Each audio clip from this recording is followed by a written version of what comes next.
Hey guys, it's Cameron again, and I finally found a chance to do a video. So I'm going to do a TBR showing you all of the books that I've read in the past 3 months, January, February, and March. I haven't had a chance to do a TBR video at the end of each month, so I'm just going to cram it all into one video. Like I keep saying, I've been so busy with college. You're just going to have to bear with me because I'm just so busy. I never know what's going to come up and when I'm going to be able to do a video. So whenever I can do a video, I'll do it. But I'm going to be kind of taking a break, just doing a video whenever I can, because it would be a lot easier to concentrate on my schoolwork without having to worry about making a video. So just whenever I can make one, I'll do one. But right now things are a little crazy, so I never know when that's going to be. So sorry guys, but it's kind of nuts, all the work that I have to do. But anyway, I'm going to go get started. All these books are in the order of when I read them, starting in January, going all the way through the end of March. The first one I read was Silent Night 3 by R.L. Stine. This is a book in the Fear Street series. I was a big fan of Silent Night and Silent Night 2. They were just really good mysteries, kind of suspense thrillers, just really, really good. And this character right here, her name's Riva. She's the main character in all the books, and she's the biggest brat you'd ever meet. She's an absolute terrible character, but in a very good way. She's terrible. But in the first book, she was this terrible, terrible person, and she learned her lesson in the end, and then said she'd never go back to being that kind of person anymore. But then in the second book, she went right back into being herself, her same, going back to her same old ways. And then she learns her lesson in the end, and then in this book, she had said that okay, I'm never going to go back to it this time. I'm going to be a better person. As soon as I started reading this book, she's the same exact character that she was at the beginning of the first two books. Like I said, in the second book, she said, okay, I can't go back to being that same terrible person. So I thought maybe in this book she'd be making an effort to be a better person. No, she doesn't. She doesn't. She doesn't. It's terrible. She's the exact same person, has almost no recollection of what happened to her in the previous two books. After being killed all these times, you think she'd finally, make an effort to do better. But apparently R.L. Stine just wasn't into that. I don't know. Sometimes his characters kind of get on my nerves because they're so flat. But I still love him. He's one of my favorite authors of all time. But I just feel like he needs to work on his characters a bit better, and I feel like if he had worked on her character a bit more for this book, it would have made it much more stronger. In terms of the mystery and the thriller aspect of the book, it wasn't even as good as the first two, so I wound up giving this 2 stars on Goodreads, fortunately, so I was a little disappointed by that one.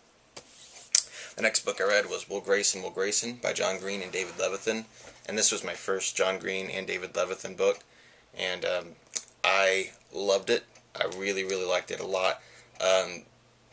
Especially like John Green's writing. I think his chapters I don't know, there's something about the personality that he has in his writing, and just the humor. That's something I always strive to do with my own writing. So I just saw a whole lot in his writing. David Levithan's great too. I'm definitely going to be reading a lot more of their books in the future. I wound up giving this 4 stars on Goodreads. So if you're a fan of contemporary YA fiction, or you like John Green or David Levithan, I definitely recommend this. If you're over 17, I'm going to steal this from Melissa from the Metalhead Bookworm. This does have some mature content, some strong language, and different, inappropriate dialogue, I guess you could say. So if you're under 17, it's a little questionable. But it's still a really great book, and I did enjoy it. The next book I read was The Hunger Games by Suzanne Collins. Do I have to say anything about this book other than it was amazing in every single way? 5 stars on Goodreads. I would have given it a million if I could. It's amazing. If you haven't read these books yet and you think, oh, the hype, I don't go for the hype.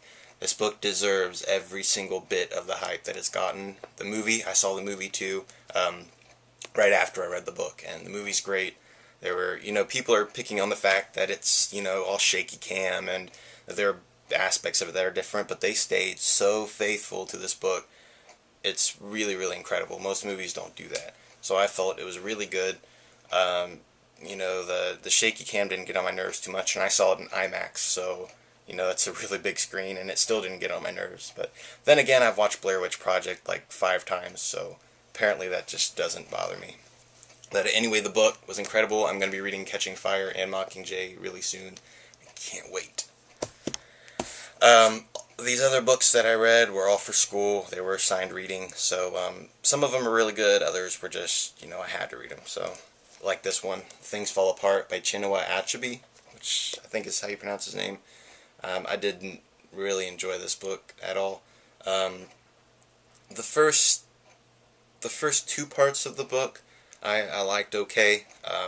You know, they were interesting enough, and it's slow reading. Even though it is a smaller book, it's still really kind of hard to just keep reading. It was alright, and then I got to the end of the book, and I didn't care for it at all anymore. It didn't end the way I thought it was going to. It ended in a really bad way, and it wasn't throughout the whole book, I thought it was trying to make this certain point, you know, trying to get this certain idea across. And then in the end, it seemed like it was making a totally different point, and it just seemed very unnecessary, and I didn't like it very much. I gave it 2 stars. 2 stars because the beginning was okay, but the ending totally killed it for me. The next book I read for my literature class was Kiss of the Spider-Woman by Manuel Puig, and I really liked this book a lot. I'd been wanting to read it for a really long time. Ever since I heard about the author. He was apparently a really big reader, and he was really into movies, just like I am. So I've been wanting to read this for a long time, and then I saw it was assigned for my literature class, so that made me really excited, and it is a great book. It's told almost completely through dialogue, which is really original, and it's got a lot about movies in here, old classic cinema, which is something I love. I love classic movies, and there's a lot of that in this book. And I just thought it was great, entertaining. A lot of people say it doesn't have any plot. I think it does have quite a lot of plot. You just need to look a little deeper. But I really enjoyed this book a lot, and I gave it 4 stars on Goodreads. I may have given it 4.5, but I can't remember. The next book I read was The Moon Opera by that person. It's a beautiful, beautiful book, and it's really short, but in terms of what's the content inside, I didn't really care for it too much. It was okay. The writing style was alright, and it's kind of a novella, so it's got a lot of depth for the fact that it is such a short book. It's got a lot of meaning to it, and I don't know, I liked the way it ended. It was different. The whole book was very different, but it was okay. It wasn't, you know, the perfect book. I was just kind of iffy. I did give it 3 stars, but I think it's more geared toward 2.5. It's kind of, like I said, it's iffy. This next book was amazing. That's Persepolis, the story of a childhood by Marjane Satrapi, I think. It's a graphic novel, which I thought was really cool to be reading for a literature class. And I love this. This was terrific. I really, really liked this book. I'm a big graphic novel fan. However, I haven't been able to read as many graphic novels as I would like to have. But this was terrific. I definitely have to get the second one and read that, and I really want to see the movie too. So definitely recommend that if you're into graphic novels. It's really, really entertaining and very informative also, so definitely recommend that. And the last one that I read in March was Interpersonal Communication by Corey Foy. This was just assigned for my communications class, and I'm including this in my 50 book challenge because it's massive, and I had to read this thing cover to cover, which was a rather terrifying experience. This book kind of got on my nerves, just the fact that they're just overanalyzing communication. But it was required. I had to read it, and I did get a good grade in the class, so happy to have finally finished that class, though. But that's all I've read so far for the first 3 months of this year. Right now I am reading The Magic of Finkelton by Casey Hilton, and I did start this on spring break, but then when I got back, there's so many other textbooks that I have to read for school now, so this has kind of been put on hold. But I'm really enjoying this so far, and I'll definitely put up a review of this and Return to Finkelton when I finish them. But that's all for today, you guys. Thanks for watching, and I'll see you in another video.